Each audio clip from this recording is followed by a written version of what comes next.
SG Consultancy Services. Study MBBS in Russia, Philippines, Uzbekistan. నమస్తే, welcome to I dream social spotlight with కవిత.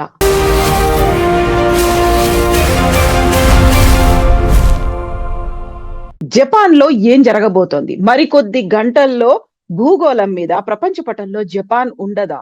ఎందుకని బాబా వంగా జ్యోతిష్యం మీద అంత నమ్ముతున్నారు? జూలై 5 తర్వాత ఏం జరగబోతోంది? బోల్డ్ అని క్వశ్చన్స్ ఉన్నాయి, చాలా ప్రెడిక్షన్స్ వినిపిస్తున్నాయి, అనుమానాలు, అభిప్రాయాలు వ్యక్తం అవుతున్నాయి. యాక్చువల్ గా ఎందుకని జపాన్ మీద అంత ఫోకస్ పెట్టి చూస్తున్నారు?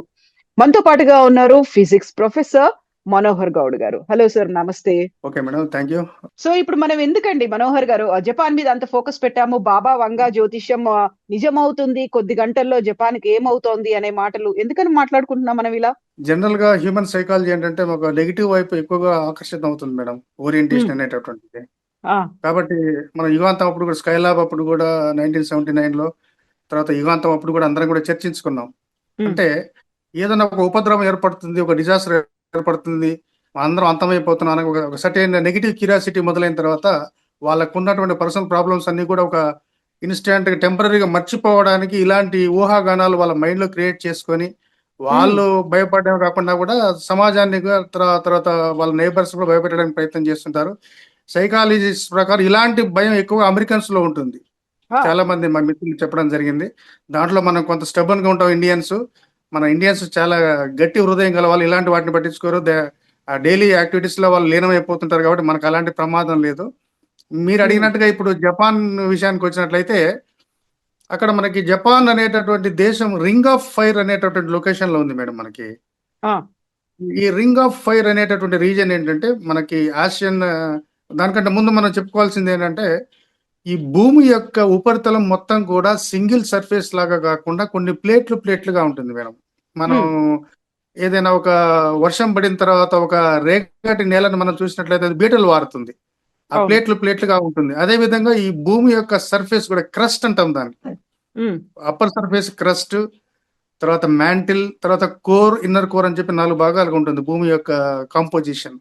ఆ క్రస్ట్ అనేటటువంటిది అంటే సర్ఫేస్, మనం ఉన్నటువంటి లేయర్ ని క్రస్ట్ అంటాము. అది సముద్రం ఒక అడుగు భాగంలో ఒక విధంగా, భూ ఉపరితలంలో ఒక విధంగా దాని యొక్క మందం వేరియేషన్ ఉంటుంది. ఈ క్రస్ట్ అనేటటువంటిది ప్లేట్గా ఉంటుంది అనమాట. ప్లేట్గా అంటే ఏంటంటే డివైడ్ అయిపోయి ఉంటుంది కాబట్టి కంటిన్యూస్ సర్ఫేస్ లాగా కాకుండా ప్లేట్లుగా ఉంటుంది. ఈ ప్లేట్లుగా ఉండేటటువంటి వాటిని మనం టెక్టానిక్ ప్లేట్స్ అంటాం టెక్నికల్ గా, ఇది మన ఎర్త్ క్వేక్ టెర్మినాలజీలో. అయితే మనందరికీ తెలుసు, the second layer of the earth is mantle అంటాం మనం దాన్ని. అది కొంత లిక్విడ్ తర్వాత పేస్ట్ లైక్ కాంపోజిషన్ లో ఉంటుంది మేడం. పేస్ట్ లైక్ కాంపోజిషన్ లో ఈ ప్లేట్స్ అన్ని కూడా నిత్యం స్లైడ్ అవుతూ ఉంటాయి అనమాట.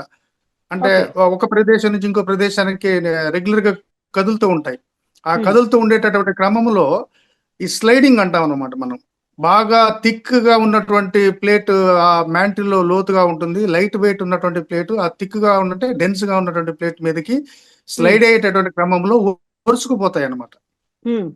అక్కడ ఒక స్ట్రెయిన్ డెవలప్ అవుతుంది. ఫిజిక్స్ లో మనకు స్ట్రెయిన్ అంటామంట. ఆ స్ట్రెయిన్ ఇప్పుడు ఈ స్లైడింగ్ ఆఫ్ ప్లేట్ టెక్టానిక్స్, ఈ ప్లేట్స్ యొక్క స్లైడింగ్ కారణంగా ఒక స్ట్రెయిన్ డెవలప్ అయ్యి ఆ స్ట్రెయిన్ రిలీజ్ అయ్యేటప్పుడు దాన్ని ఒక ఎర్త్ క్వేక్ రూపంలో మనం చూస్తాం అనమాట.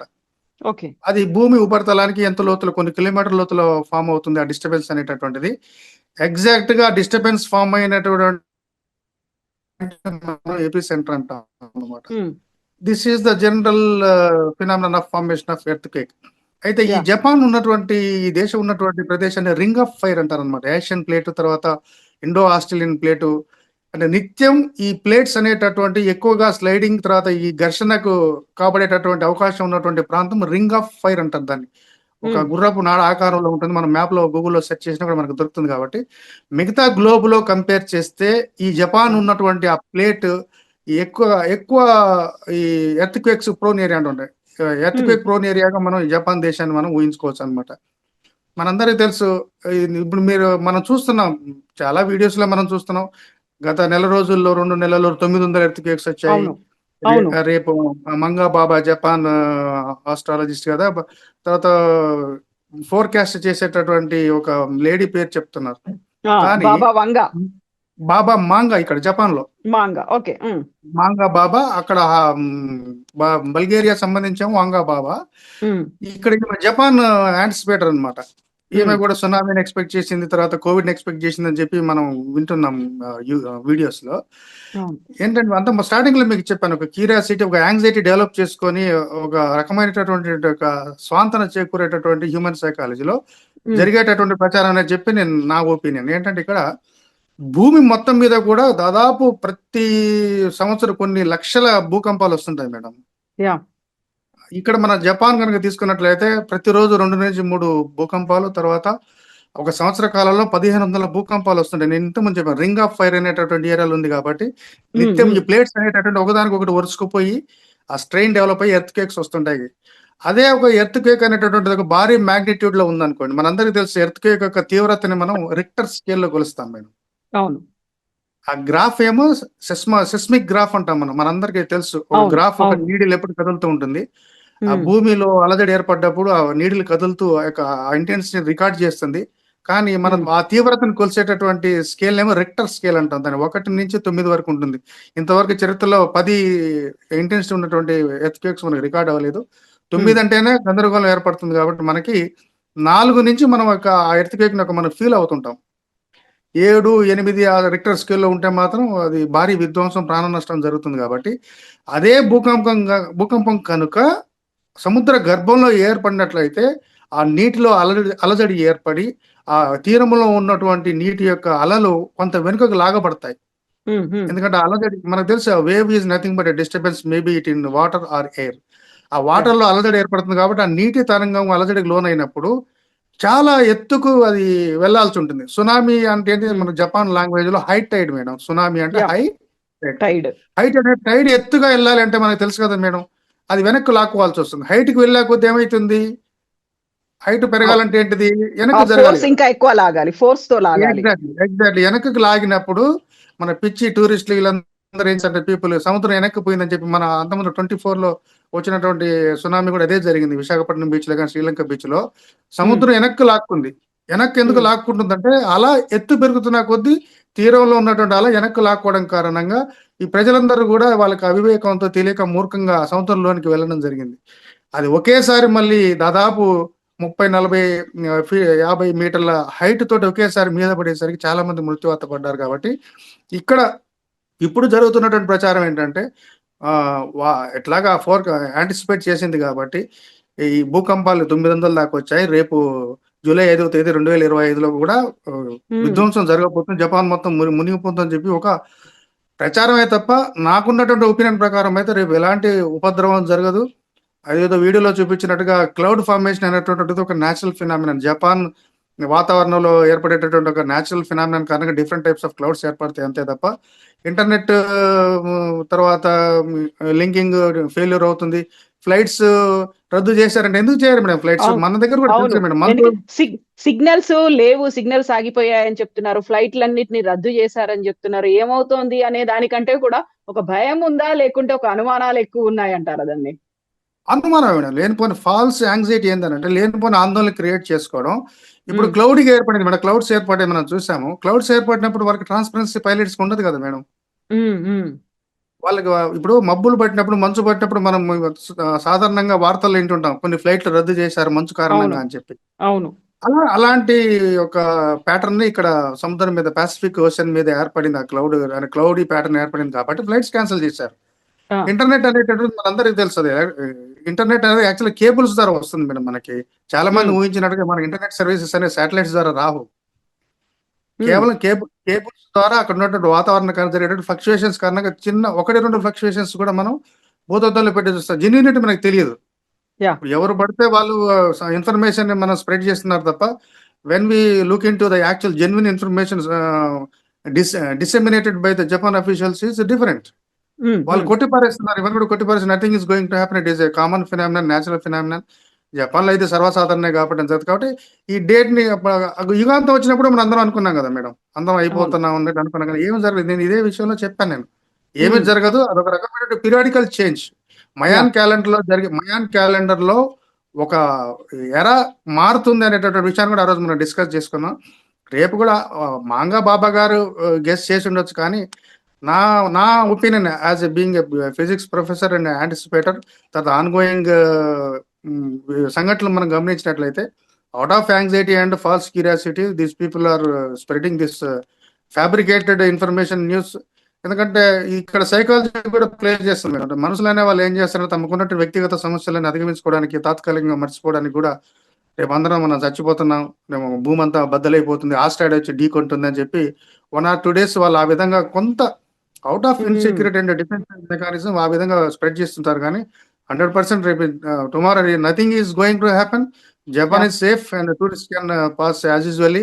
మిగతా భూమండలానికి కానీ మనందరూ కూడా ఏం కాదు, రేపు సాయంత్రం వరకు అంతా సద్దు మరుగుతుంది, ఆ క్లౌడ్ కూడా డిస్పర్స్ అయిపోతుంది.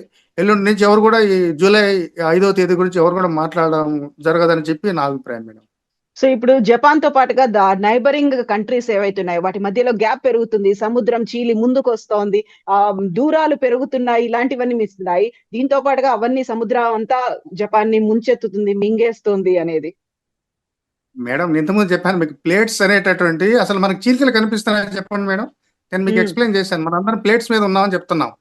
ఎక్కడైనా మనకి చీలిక కనిపించిందా మేడం? మనకి లేదు. మనకి హిమాలయాస్ దగ్గర మనకు ఒక జాయింట్ ఉంది, అక్కడ యురేషియన్ ప్లేట్, ఏషియన్ ప్లేట్, తర్వాత యురేషియన్ మన కింద ఇండియన్ ప్లేట్, రెండు కూడా అక్కడ ఘర్షణ కారణంగా హిమాలయాలు జనించినాయి. ఇక్కడ ఒక ఇంట్రెస్టింగ్ పాయింట్ అంటే, హిమాలయాలు పుట్టడానికి కారణం ఏంటంటే ఈ type movement of plates madam. Indian plate తర్వాత ఏషియన్ ప్లేట్ ఢీకొనడం కారణంగా, వరుసుకోవడం కారణంగా హిమాలయాలు పైకి ఉద్భవించిన ఇంకా కూడా పెరుగుతుంటాయి అన్నమాట. అలాంటి పరిస్థితుల్లో మనకి చీలికలు కనపడినప్పుడు, చీలికలు ఏర్పడ్డాయి, దేశాల మధ్య దూరం పెరిగిపోతున్నారంటే సముద్రం యొక్క లోతు మారిపోవాలి కదా మేడం. చీలిక ఏర్పడిందంటే నీరంతా కూడా ఆ చీలికలకు వెళ్ళాలి కదా. ట్రూ. లేదు, అలాంటిది సంభవించలేదు. ప్లేట్స్ మధ్య గ్యాప్ ఉన్నది అనేది వాస్తవం. గ్యాప్ అనేది మనం చూసేంత ఉండదు. జస్ట్ కొన్ని వందల సంవత్సరాలకు జస్ట్ ఒక matter of millimetre to centimetre కదులుతాయి మేడం. అవి అంత తక్కువ స్పీడ్తో కదులుతాయి కాబట్టి అవి చీలికలు ఏర్పడి అది ఏదో పరిగెత్తాం మన మోటార్ బైక్స్ లాగా.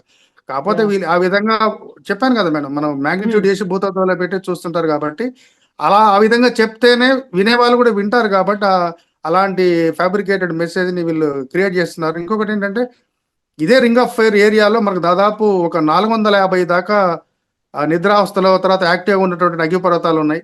ఒకవేళ సముద్ర గర్భంలో అగ్నిపర్వతం పేలినా కూడా ఆ పేలడం కారణంగా కూడా కొంత నీటిలో అలజడి ఏర్పడి సునామీలు ఏర్పడవచ్చు, భూకంపంతో పాటు సునామీ ఏర్పడవచ్చు. కాబట్టి ఇది highly prone to seismic activity. ఈ జపాన్ ఉన్నటువంటి ఏరియా మొత్తం కూడా highly prone to seismic activity, అంటే ఎర్త్క్వేక్ యాక్టివిటీకి ప్రోన్ అనమాట. నేను చెప్పాను కదా, రోజు 2 నుంచి 3 లేదా 4 భూకంపాలు వస్తుంటాయి. ప్రతి సంవత్సరం 1500 నుంచి 1800 దాకా భూకంపాలు వస్తుంటాయి. దాంట్లో రిక్టర్ స్కేల్లో 4 నుంచి 7 లేదా 8 ఉంటేనే డ్యామేజ్ అవుతుంది. అంత పెద్ద భూకంపం సముద్రంలో ఏర్పడ్డప్పుడు మాత్రమే మనం సునామీని గుర్తించగలుగుతాం. ఇంకోటి ఏంటంటే, మనందరికీ తెలుసు మరి, ఇప్పుడు పిడుగులు మనం యాంటిసిపేట్ చేస్తున్నాం, వర్షాన్ని యాంటిసిపేట్ చేస్తున్నాం. State of the art technology ప్రకారం as on today we have got no such technology which we can anticipate the occurrence of earthquake. కాబట్టి మనం ఇంత టెక్నాలజీలో ఎర్త్క్వేక్ని యాంటిసిపేట్ చేసే పరిస్థితి లేనప్పుడు how single women can anticipate the formation of earthquake on certain date, pin పాయింట్గా certain date రోజే ఫామ్ అవుతుందని చెప్పి ఒకరు యాంటిసిపేట్ చేసేటటువంటి పరిస్థితి ఆల్మోస్ట్ 0 ప్రాబబిలిటీ ఉంది. కాబట్టి it is out of a psychological disturbance, turbulence created in the man kind. వాళ్ళ మైండ్లో ఏర్పడినటువంటి ఒక అలజడే కానీ సముద్రంలో ఏర్పడిన అలజడి మాత్రం కాదు మేడం ఇది. ఎస్ అండి మనోహర్ గారు, థ్యాంక్ యూ సో మచ్ అండి. ఒక మంచి క్లారిఫికేషన్ విత్ ఎగ్జాంపుల్స్, కావాల్సినటువంటి సైంటిఫిక్ టెర్మినాలజీతో ఇచ్చినందుకు థ్యాంక్ యూ సో మచ్ అండి. Welcome madam, thank you. నమస్తే. నిజంగా ప్రస్తుతం ఉన్నటువంటి సమాజం దేనికి ప్రయారిటీ ఇస్తుంది? ఆర్థిక సంబంధాల చుట్టూ మాత్రమే తిరుగుతుంది. మళ్ళీ ఎన్నికలంగానే చాలా విరక్తి కలుగుతాం. మంచి అనిపిస్తుంది కదా, లేడీస్ కూడా ఛాలెంజింగ్ జాబ్స్ చేసినప్పుడు చాలా బాగుంటది. ట్రాఫిక్ అసిస్టెంట్స్ గా నియమించిన ట్రాన్స్జెండర్స్ అందరితో సాల్యూట్ చేయించుకుంటున్నారు. ఫుడ్ డెలివరీ ఇవ్వటానికి వెళ్ళినటువంటి డెలివరీ బాయ్ అనిల్ పై కళ్ళ ముందు